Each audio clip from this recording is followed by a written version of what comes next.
வெண்பருத்தி நூலெடுத்து வாய் வெடிச்ச பூவெடுத்து நான் அணிஞ்சிட தொடுத்து வச்ச நடினமான மாலை இது.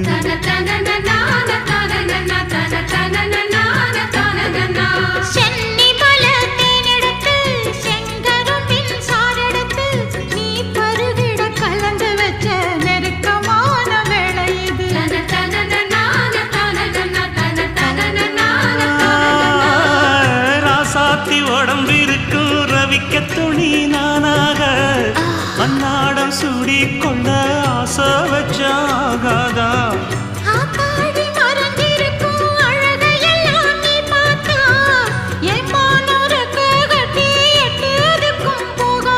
அடிச்சி சக்கரையே எட்டி நீயும் நிக்கிறையே நான் ஏங்கி ஏங்கி பார்க்கிற போறாங்க